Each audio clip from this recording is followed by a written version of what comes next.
Hello and welcome to The Radical. I'm Christina.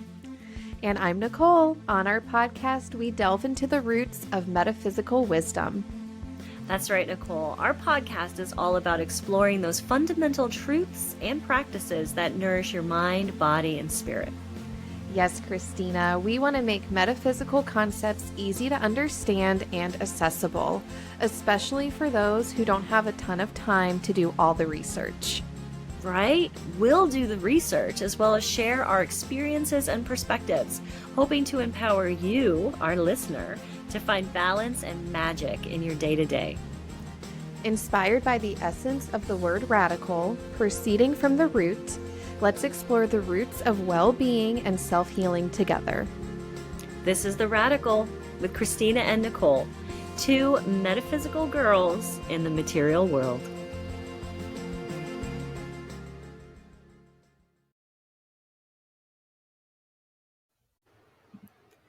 Hello, listeners, and welcome to The Radical. I'm Nicole. And I'm Christina. Hi, Nicole. Hi, Christina. I'm so excited for this topic today, the Wheel of the Year. And when we decided to do this, I'll be honest, I know practically nothing about this topic. Well, I knew practically nothing. Yeah. And Christina has tons of knowledge, so I'm really excited to be a learner today as well. In our first segment, we'll define the Wheel of the Year, give you some background, and explain the breakdown of the Wheel of the Year. In the second segment, we will offer our perspectives on the relevance of this construct and why it matters today. And finally, we'll end the way we always do with messages from the universe. And today, those messages are coming from the Mystic Mondays Tarot by Grace Duong. Mystic Mondays. I love that. I have been following the Wheel of the Year for about 3 years. But before then, I've heard a lot about the Sabbats, the holidays, and it's been something that's been in my periphery.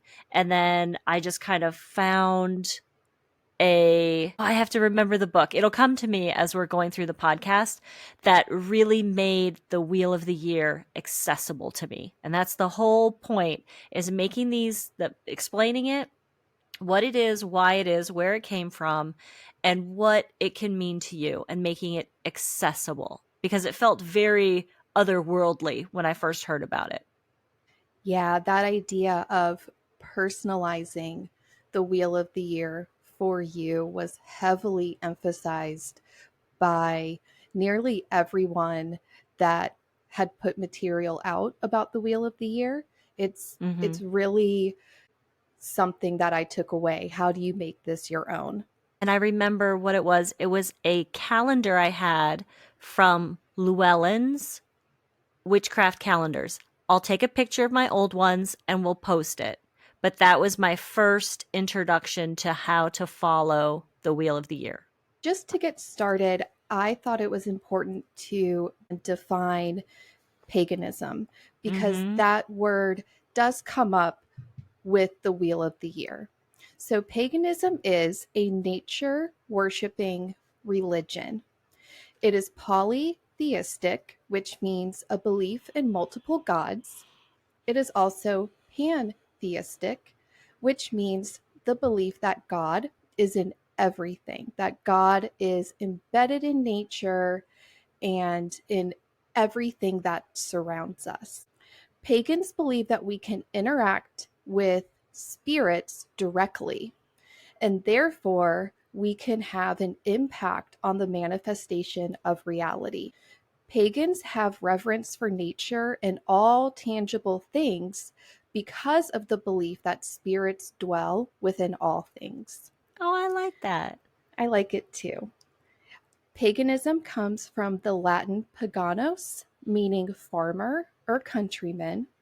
And for a while, paganism was used sort of as a derogatory term by Christians. Oh, I think it still has some derogatory non-understanding uses in today's popular culture. So I'm really glad you started with that, because we will bring up a lot of the earth-based spiritualities and a lot of the pagans and druids. And so it's good to know what that is as we get started. The Wheel of the Year is an ancient concept that has been used by many cultures throughout history to mark the changing seasons and cycles of nature. That's it in a nutshell. The origins can be traced back to prehistoric times when people relied on the cycles of the sun, the moon, and the stars to measure the passage of time. The calendar is heavily reliant on Celtic mythology and folk holidays, with some Germanic and Norse influences as well. And that is the calendar that we see today, is the one that I'm talking about that has the Celtic, Germanic, and Norse influences. The Wheel of the Year is an annual cycle of seasonal festivals marking the chief solar events, solstices and equinoxes, and the midpoints between them. And how old is this Wheel of the Year?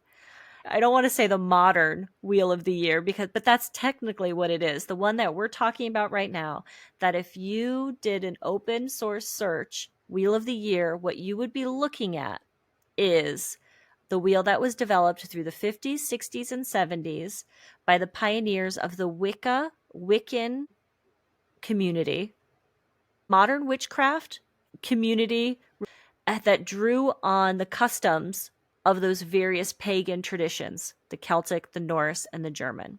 So the modern day one that we have today was suggested by the scholar and mythologist Jacob Grimm in 1835 in his work Teutonic Mythology. And it was fixed in its present form in the early 1950s and 60s. There were a lot of people who were involved in creating the Wheel of the Year. I heard it best described as a collaborative effort involving many people and many traditions, kind of as Christina alluded to. In 1951, in England, they repealed the anti-witchcraft laws.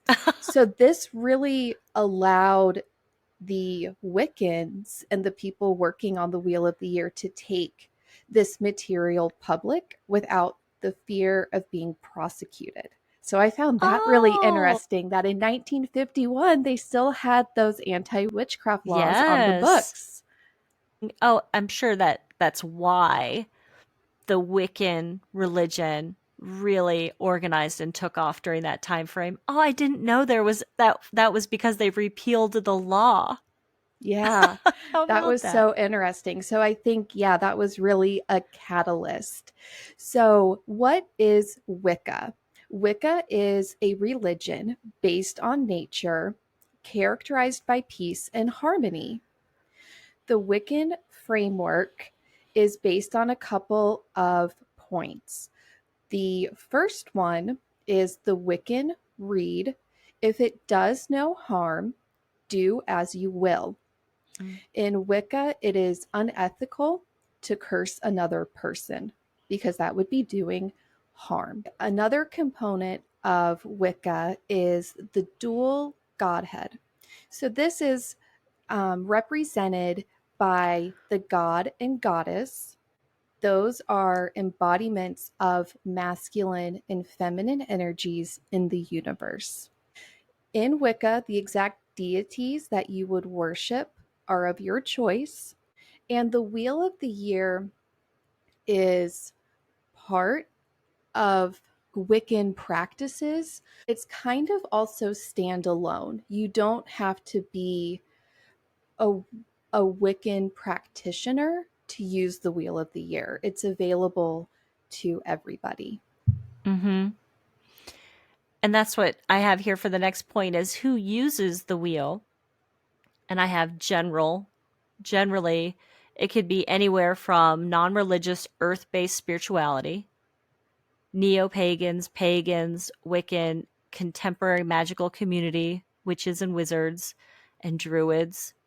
But there's no reason why, if you followed any of the other structured religions that you can't also follow the wheel of the year, because it's just about seasonal changes. And we'll get more into that as we go. You can attach whatever you want to the summer solstice. The summer solstice is a mathematical celestial event. What you choose to do during that time frame is up to you.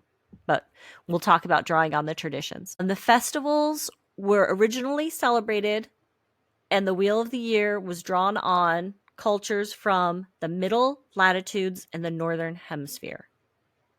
So depending on where you are, we're going to be using the dates and the seasons based on that. If you live in the southern hemisphere, you are very used to just living in your cycle and making the changes that you need to make it relevant to you. Yes, it can be adapted for the southern hemisphere. Yeah. So constructing the wheel of the year, what you do first is you look at the solstices, which there are 2 of each year, and you also look at the dates of the 2 equinoxes. So those are our first kind of 4 points. The solstices and equinoxes are considered the solar holidays and the lesser or minor Sabbats. And there are 4 cross quarter days. Those fall between a solstice and an equinox, or an equinox and a solstice. These are the earth holidays and are also called the greater or major Sabbats. So together, these equal the 8 Sabbats making up the wheel of the year. And the exact dates do change because our calendar doesn't sync up perfectly with the Earth's revolution around the sun. You will notice that year to year, the exact dates shift. What are the Sabbats? We trace the origins of both sabbatical and Sabbat to the Greek word sabbaton. Sabbaton itself traces to the Hebrew word Sabbath, meaning rest. So what does that mean? It's a day set aside for observances, worship, no work, celebrations, feasts. It can be whatever you want it to be, but it is a special day set aside for something. Generally, the 8 Sabbats that we're talking about are festivals or days set aside to draw one's attention to what one has gained and lost in the cycle turning of the year. Christina's going to dive into exactly what the 8 Sabbats are. And as we go through them, I'm going to kind of mention the evolution of the god and goddess as part of the Wiccan tradition. There's a lot of metaphor that you can draw from including the evolution of the god and goddess in your observation of these Sabbats. But again, there's so much freedom and personalization with this. It is absolutely not a requirement to use the wheel of the year or to celebrate the Sabbats. We're just going to share the information educationally. I'll have to say that I am not Wiccan and I don't have any set deities. The wheel of the year for me is primarily seasonal and gardening and decorations. Yeah. And whatever else I want to mix in there. So, and we'll talk all about that as we start. I'm starting with Samhain. This is the 31st of October to the 1st of November. And the reason why I'm starting with Samhain, and that is it is spelled very different than how it's pronounced, because it is an old, let me make sure I have this right. Yes, old Irish word. So that would be a Gaelic. And it is best described as meaning assembly or feast for the first month of the year, which means that Samhain is considered a new year to a lot of people who follow the wheel of the year. I have it written here as the witch's new year, but I think it's for all of our all the other earth-based spirituality communities we mentioned. And Old Irish could also be meaning swarm, perhaps referring to an assembly of the living and the dead. So why the living and the dead?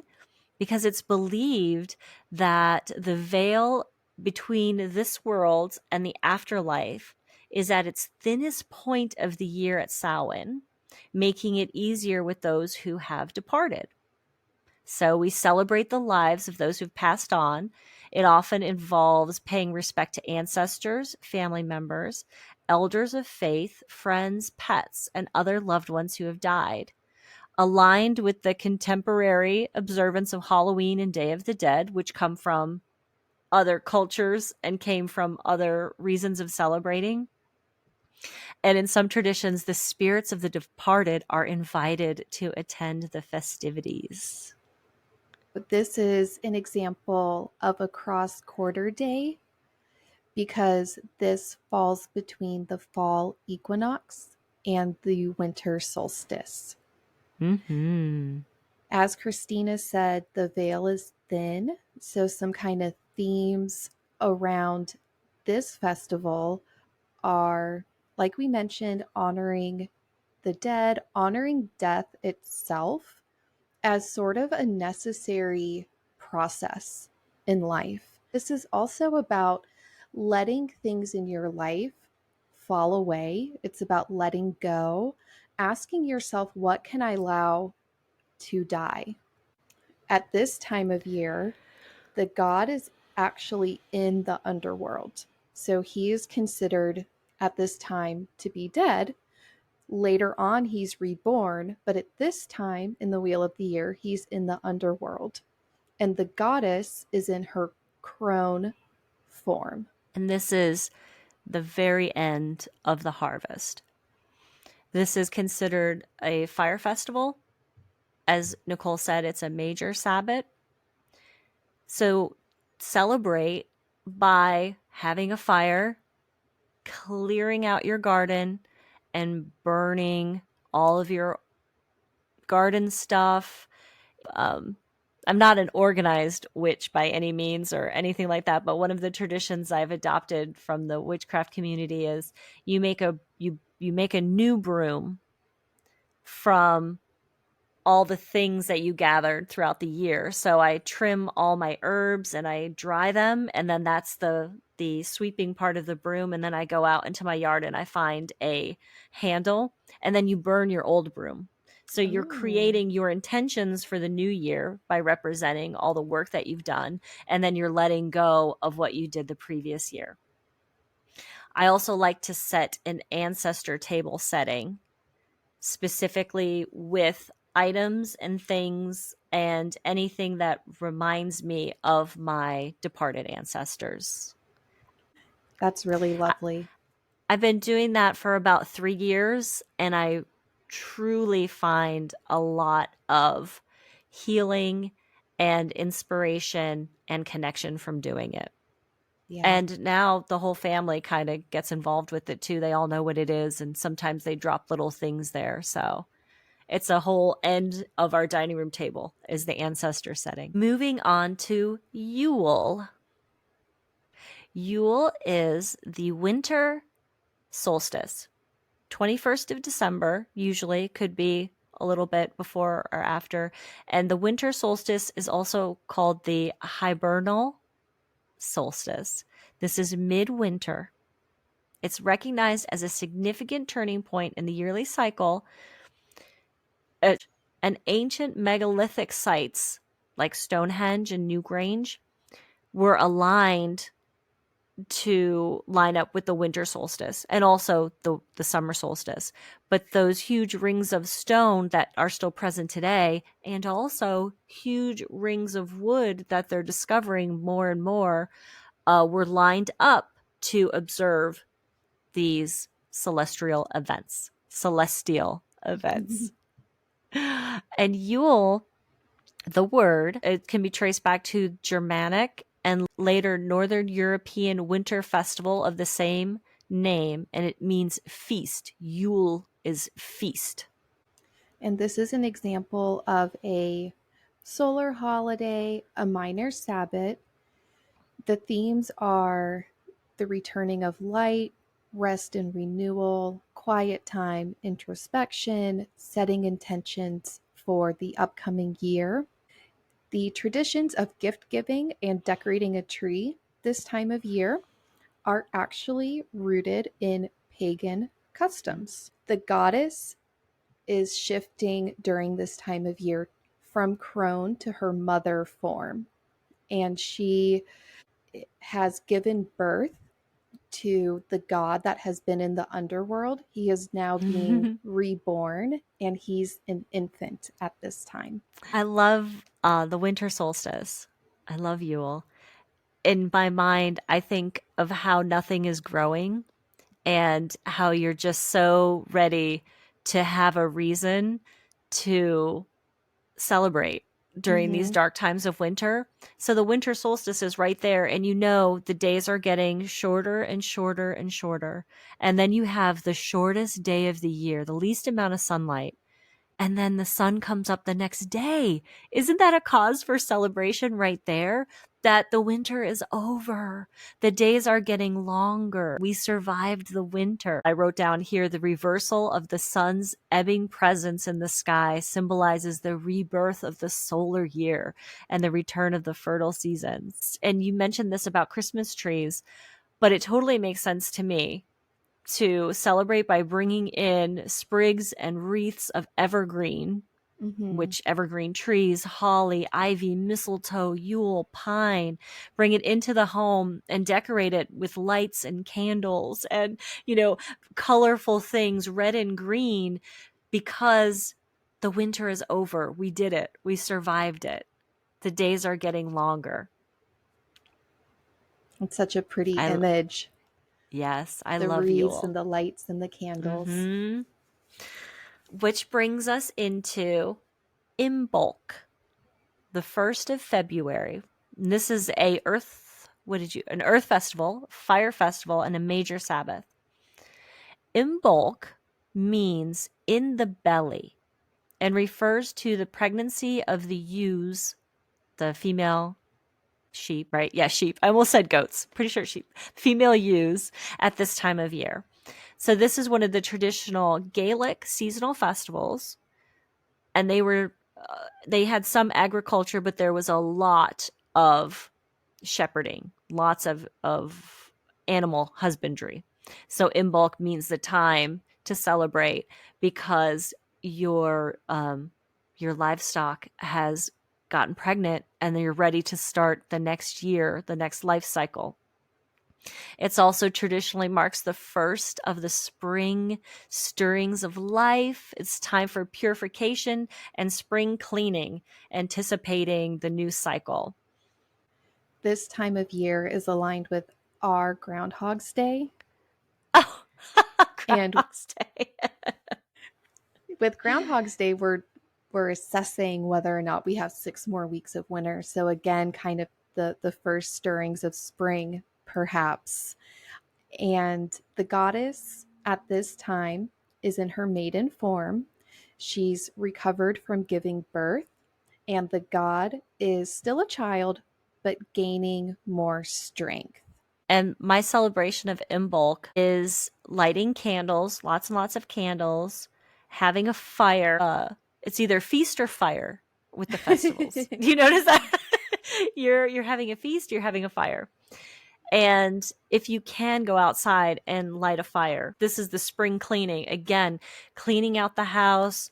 If you can, let some air move through your space on this day, even if it's still a little chilly, to move that energy out. And this is when I plan my garden and do my seed inventories. And you kind of start planning the year ahead for your growing season. That takes us into Ostara, the 19th of March this year, or it was the 19th of March this past year, 2024, and this is the spring or vernal equinox. Ostara is named after Eostre, Eostre is the West Germanic spring goddess. There's also Ostara, the name of the Germanic month, or the month was named after the goddess. She is also the namesake of the festival of Easter in some languages. That's the line of where that word came from. And at its core, that word means east or towards the dawn, glowing dawn and daybreak. Ooh. Yeah. So there's a lot depending on what root language you're looking through. That's generally where it comes from. And it's a time of new beginnings and life emanating further from the grips of winter. And I celebrate by planting my seeds and starting my little garden. Yeah, the themes are purification, fertility, starting a journey. Christina said planting seeds, and this can be Mm-hmm. literally or metaphorically. The journey that you start can be literal or maybe a little more metaphorical. You can plant your seeds of intention for the upcoming year. This is a time, the spring equinox, of exact balance between light and dark, day and night.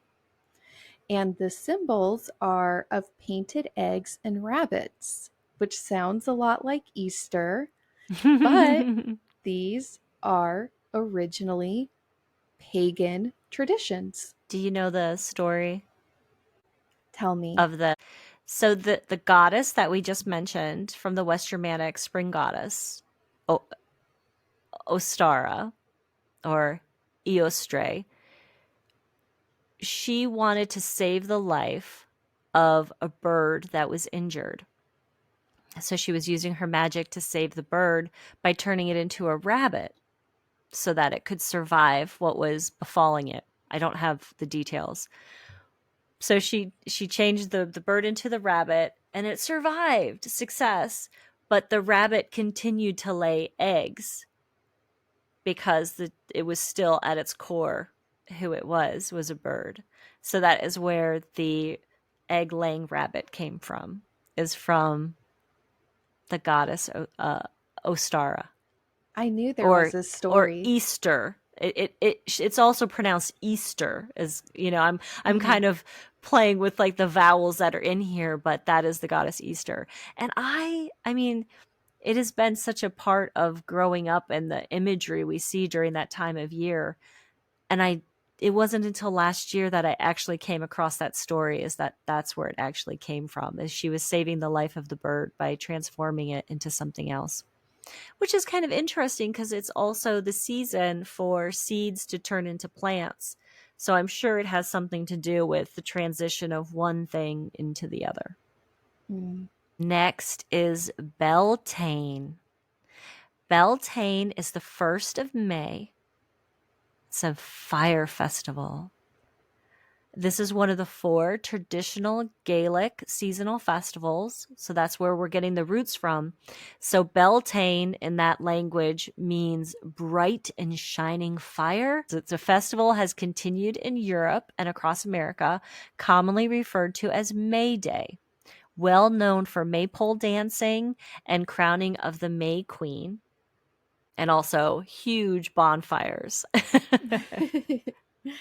Celebrated by many pagan traditions, neo Druidry, this festival recognizes the power of life in its fullness and the greening of the world, youthfulness and flourishing. And celebrate, have a bonfire, dancing your version of revelry, and enjoying the first offerings of springtime, whatever's in season during that time of year, because things are starting to blossom and bloom and flowers and the first fruits and vegetables. So that's what Beltane is all about.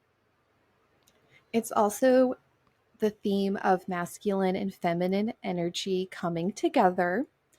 And this podcast is rated PG, so I'll just say that the god and goddess Mm-hmm. come together as well, and you can fill in the blanks there. The goddess is shifting from maiden to mother, and the god is almost at his prime. So we're seeing a continued theme of fertility as we are observing what's happening in nature during this time. Which brings us into Litha, which is past year it was the 20th of June, but it's generally the 20th or the 21st of June, and this is the summer solstice, midsummer. The timing, again, the timing of the summer solstice has been observed since the Neolithic era, and the monuments that we're finding of the stone and wood throughout Eurasia and the Americas were lined up to see the sunset and the sunrise on the summer solstice.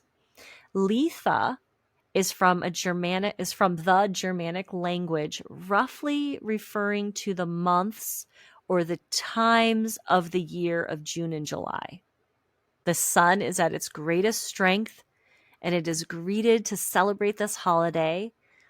While it is the time of the greatest strength of the solar current, it also marks a turning point, for the sun also begins to decline. So this is the longest day of the year, the most sunlight, but the next day, the day is shorter.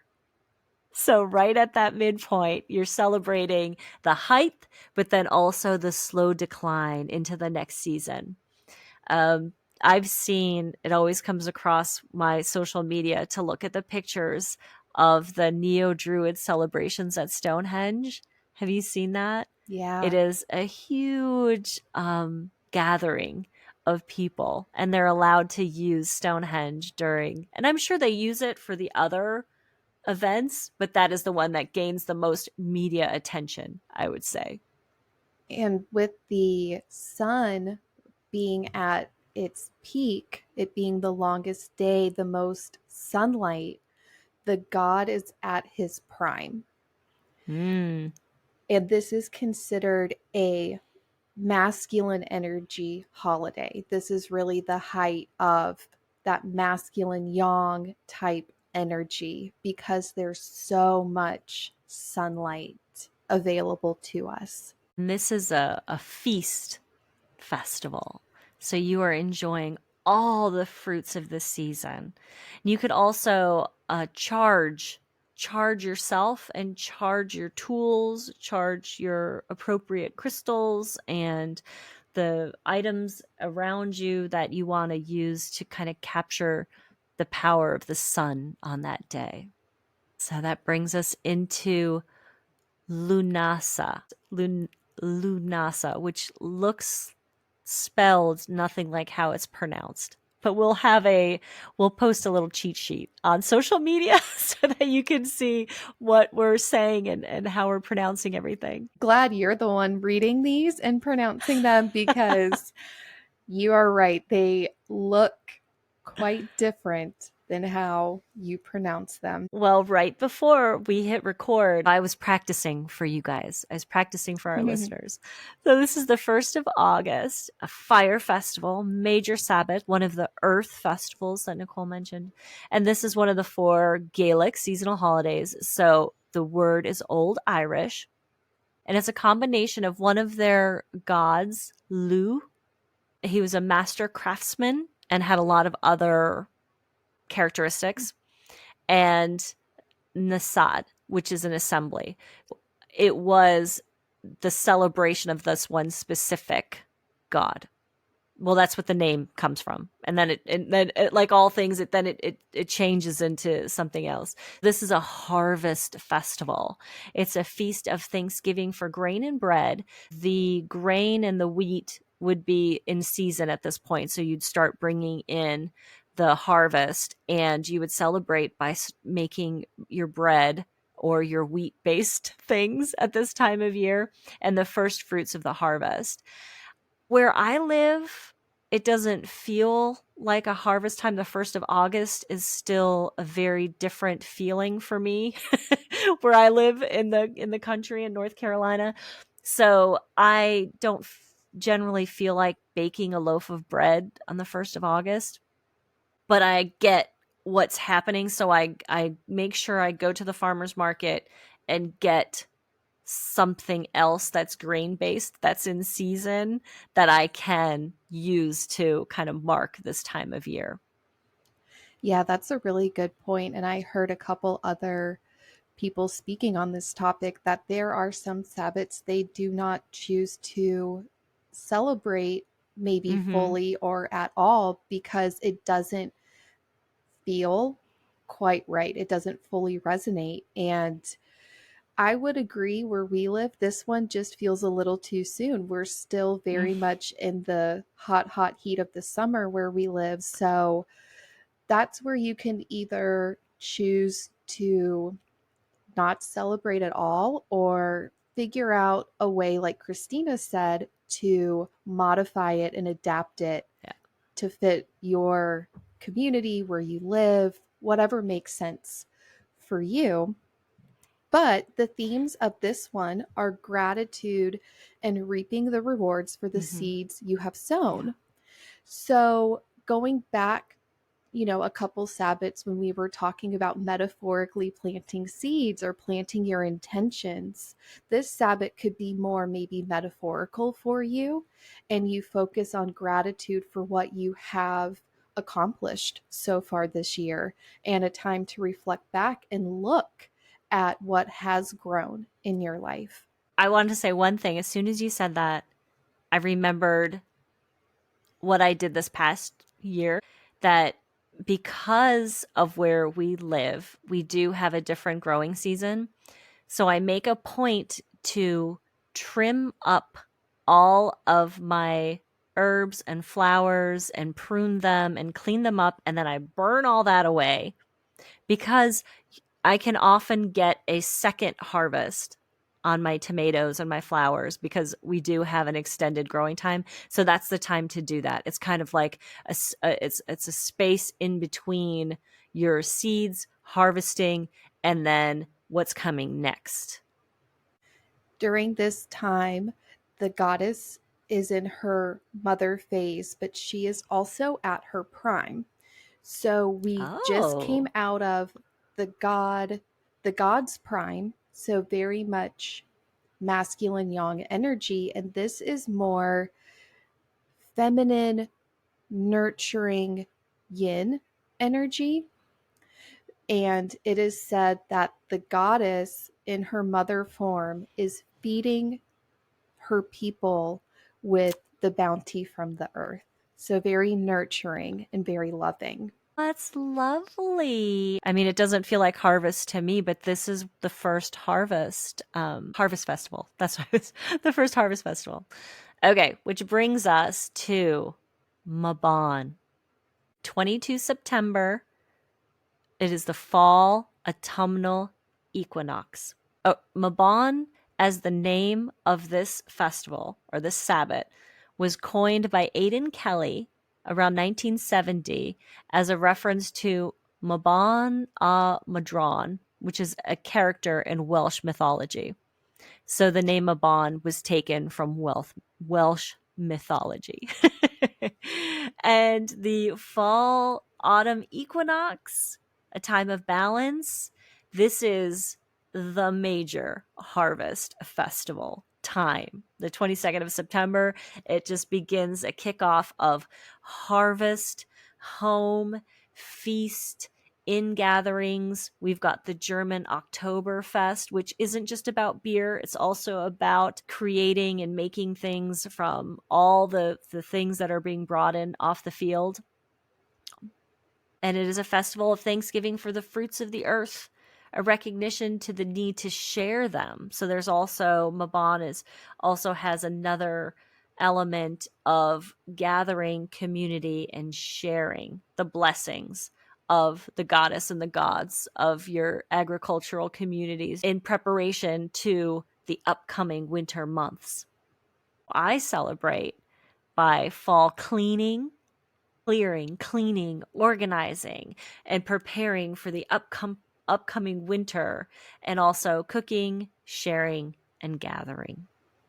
At the fall equinox, we're back at the exact balance of day and night again. Mm-hmm. So this kind of evokes an idea of beginning to to take more rest. We're preparing for the winter months, and the night begins to grow longer and longer from this day forward. So again, the theme of taking more time to rest. The goddess is moving into her crone phase, and the god is nearing death. So the god is preparing to go into the underworld, which is where we started at the beginning of the Wheel of the Year. Some traditions say the god actually sacrifices himself while the grains are being harvested. Well, it makes sense because the land is going to sleep. Mm-hmm. So, yeah. So those are the 8 festivals, the 8 Sabbats. That's the list. Moving from segment 1 into segment 2, I wanted to look up the numerology of the number 8. That just stuck out to me right away since we have 8 Sabbats. So the number 8 represents the balance between the spiritual and the material worlds. If you tip it on its side, it is an infinity symbol. So it has that continuous quality. It's also an Ouroboros, which is a fun thing to look up if you love symbology. An Ouroboros, which is a snake eating its tail, is a symbol of eternity. Yeah. That's deep. That's pretty deep. I liked the infinity symbol because the Wheel of the Year just keeps continuing. You can start it at any point. So there's really no beginning or end to the Wheel of the Year. We started with what we started with, but that isn't necessarily like the starting point. You can begin following this at any point, and it's continuous. In numerology, the number 8 represents authority, inner wisdom, and at the same time is representative of love for humanity and a desire for peace. And to me, that really spoke to what the pagan religions stand for. And that made me just really think more about, as a practice, we're really invited to use the Wheel of the Year in a personal way, as long as we do no harm to others. We don't have to worship any gods, goddesses, or deities. You don't have to celebrate all of the Sabbats, and how you celebrate is entirely up to you. You can do celebrations on your own with other people. You can do spell work, magic, some of it, all of it, none of it. Doing what resonates with you. We kind of talked about this earlier, doing what works and makes sense in your life for you at the time, and not doing it just for the sake of checking the boxes. I haven't really done much of a deep dive into each of the Sabbats and their celebrations, but it sounds like you can really do a lot. So don't stress yourself out if you come across like a list of suggestions and think, oh my gosh, there's no way I can do all this. Then don't do all of it. Do some of it. Because being stressed about celebrating these Sabbats really goes against the point of doing it. Which we talk about. We've talked about that a lot on this podcast. Is these are designed to bring peace and harmony and joy. So if we find ourselves being stressed or anxious, that's like a, hey, wait a minute moment. Maybe I need to approach this differently. However, I would advise investigating the possible excuse of being too busy. If this is something that's speaking to you and is interesting to you, it is important to prioritize what's important to us spiritually. And many of the Sabbats encourage balance. So it might be a good way to check in and take that break or that time of rest that you really need if you feel like you're just really busy all the time and work too much, this might be a good way to take those breaks and restore your personal balance. I said that the Sabbats are either feast or fire, which is the fire, get rid of what's no longer serving you, refocus your intentions. The feast, appreciate everything that's around you and take time to enjoy it. Yes. How can we go wrong if it's just that? Mm-hmm. I heard it said that the Sabbats are a reminder to pay attention and to be in tune with the natural cycles happening around you where you live. And it's about developing a personal relationship with nature. I really liked that, because like we mentioned earlier, if a certain Sabbat doesn't feel quite right, maybe because of the climate where you live and what's happening, that's okay. You can make it maybe more of a metaphorical celebration, but at least taking the time to notice what's happening in nature and to tune in. And when we decided to do this episode, I told Christina, I don't know anything about this. And she said, you're probably already following the Wheel of the Year and you just don't know it. After doing this research, I think Christina is right. There is something about the Wheel of the Year that feels very natural. I kind of stole one of Christina's words, but it does. It makes sense. And when I reflect back, I'm like, I do those cleanings, those big purges at those times. And you do start to feel very much in tune with kind of the energy of this season. And I love this as like I don't know if you want to call it like a prayer or a mantra, but may I be in tune with the laws of nature and may I live in harmony with them.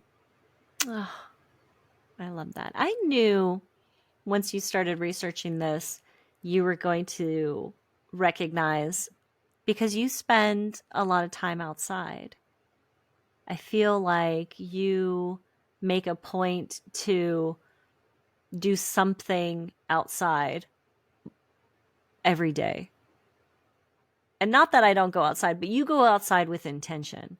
So I'm like, you're already paying attention to what's going on. And even if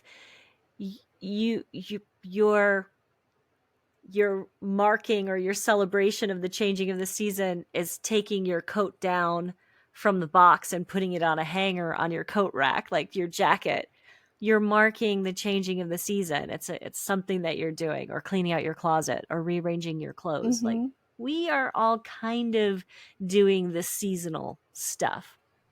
You just do it with, you just continue to do your organizing and your cleaning. You just do it with a little bit of a more intention behind it. And the Wheel of the Year appeals to me because it's based on the movement and the location of the sun and the earth, not something that was made up or made into something else by human beings, which I'm fine with.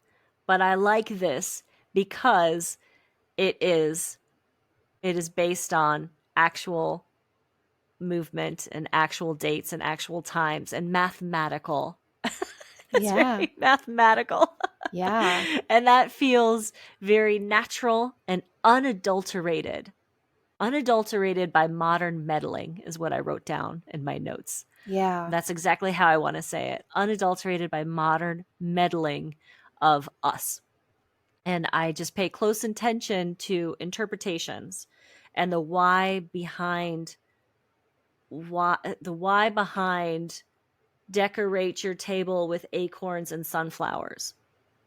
Because it's in the plans to do a podcast on each individual Sabbat. So it's coming. And then we can get deep into the colors and the symbols and more into the history and the deities. Oh, I love that stuff.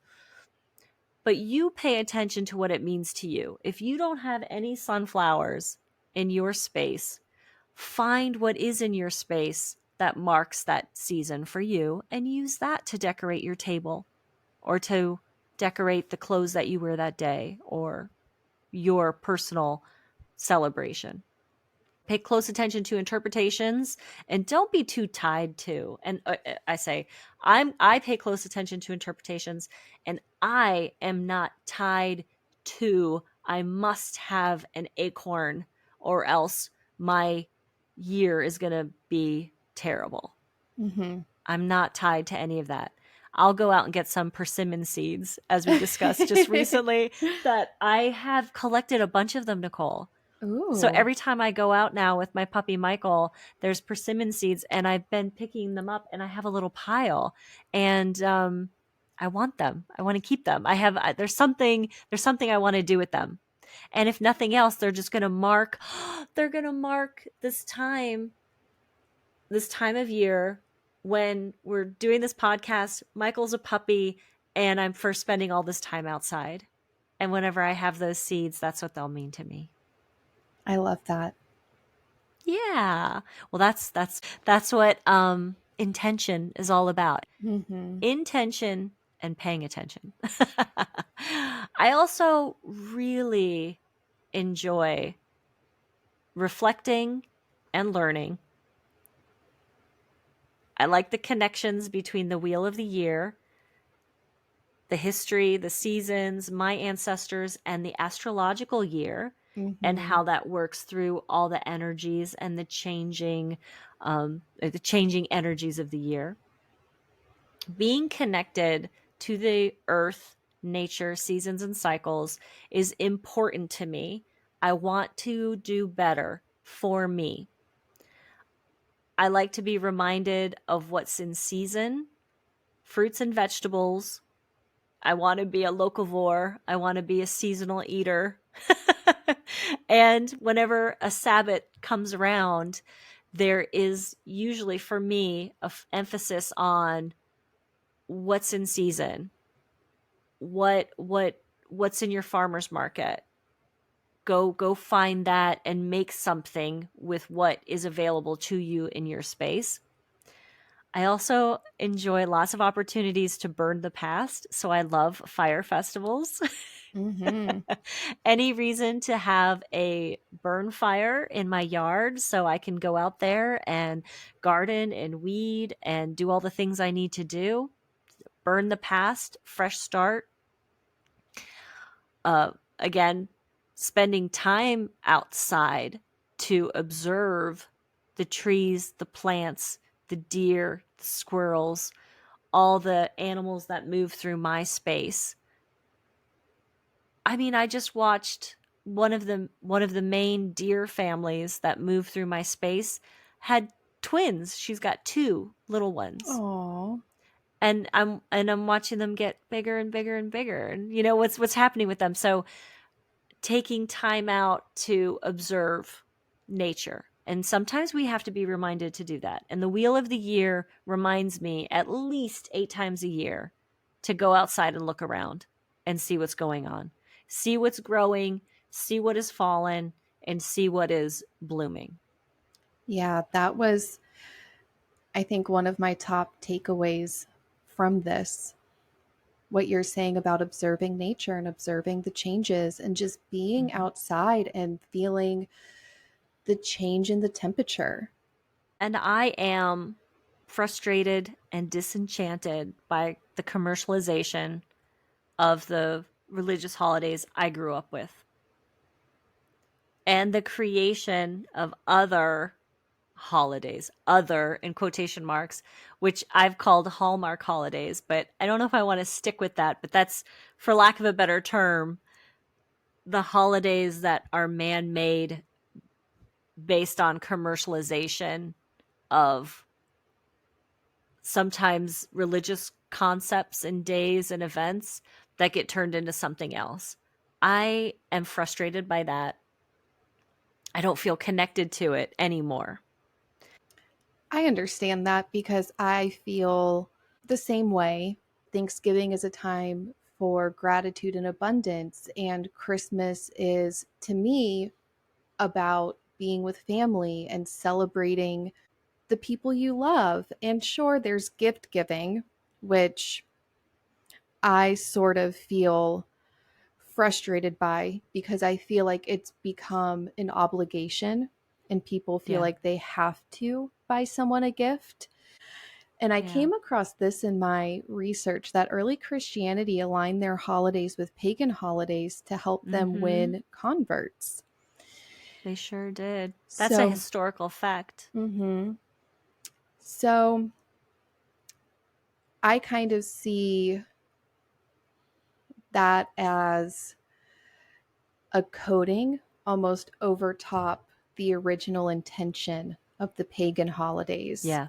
And our culture, maybe like you said, with these Hallmark holidays and the commercialization, has really taken it to a different place than maybe the original intention of that holiday. So I like this idea of the Wheel of the Year because it's kind of getting back to basics, getting Yes. back to the true meaning and intention of these celebrations, and takes the commercialization out of it. And, I heard it said in my research a lot, we don't really want to be buying things for these Sabbats. You definitely can, but it's really about going out into nature and finding what you need Yeah. for your festivals. And so almost there's an emphasis on not buying and using That's how I nature see to it. source, yeah, to source your supplies. I mean, I'll buy food because I don't grow my own Mm-hmm. food, but if I'm decorating or making anything, I go outside and get it. And I like holidays, Nicole. I like them. I like to celebrate. I like decorating and doing things and having traditions and taking cleaning off my dining room table and redecorating it for new stuff. I like it. I enjoy it. So I wanted my own holidays and my own traditions that were unadulterated by modern meddling. Yes. So 8 times a year at least I get to do something special, stop and reflect, and almost always in my research I learn something new about my culture, my Mm-hmm. history, the seasons, the earth. I'm always learning. Yes. I have 3 cards pulled from the Mystic Mondays Tarot deck by Grace Duong. Choose your card 1, 2, or 3. Got it. Okay. Our first card is the Empress, Goddess, Femininity, and Mother Earth. Ruled by Venus, the Empress card is a card of love, creativity, and fertility. It celebrates the beauty in life and encourages you to get inspired by taking time for yourself. Connect with your feminine energy and dive deep into pleasurable activities. In short, go enjoy yourself. The Empress implores you to explore your surroundings, express your creativity, and plant the seeds for a fulfilling crop of life. Give respect to Mother Earth, the source of which will ground you, but also allow you to reach into your higher consciousness for inspiration. The Empress is a nurturing soul who cares deeply about the people around her. Take after her loving vibes and support the people who are in your life. Remember to also nourish yourself, the greatest gift you can give unto others. Our second card is the Nine of Pentacles reversed. Self-sabotage, materialistic dependency. Flashy feathers with no substance to back up the glitz and glam can only get you so far. You can feel it in your bones that you were meant for more than where you currently are, but something is getting in the way. Change your mindset and dive deep into your core beliefs that may be sabotaging your intentions. Showing off what you don't have will eventually get you into trouble. Having the best of everything is shaping your perspective on life, affecting your relationships, and putting pressure on you to maintain a high income to keep up with expenses. Define what is important to you and what value the material things bring into your life. Your true value is not defined by what you possess. What does having the best mean to you and your self-worth? Only you can define that. Mm. And our final card is the Hanged Woman. Sacrifice, patience, suspension. Suspended in time. Number 3 is my card. Oh, okay. And that totally fits right now. That's it. That's it.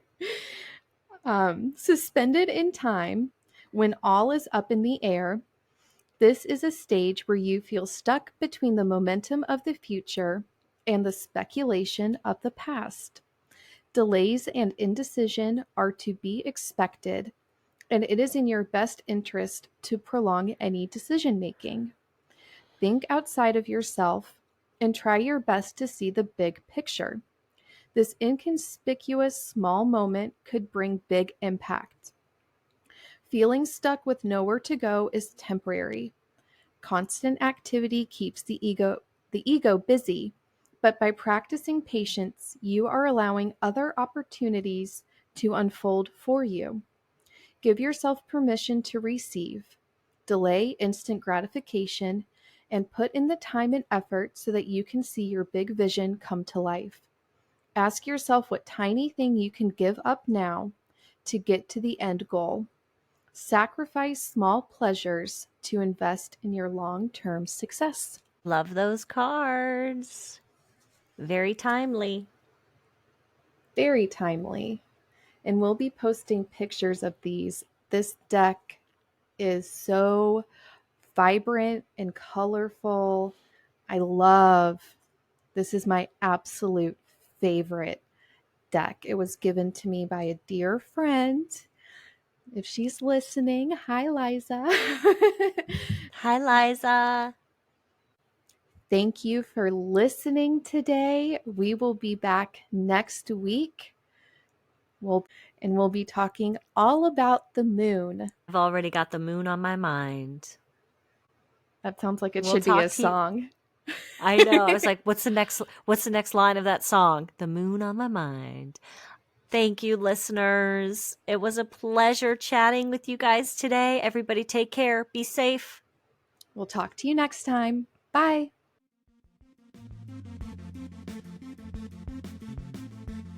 Thank you for listening to this episode of The Radical. The Radical is written and produced by Nicole and Christina. Listener questions can be emailed to us at theradicalpodnc@gmail.com. Our Instagram is The Radical Pod. Music by Van Horton. His Instagram is Van Horton Music.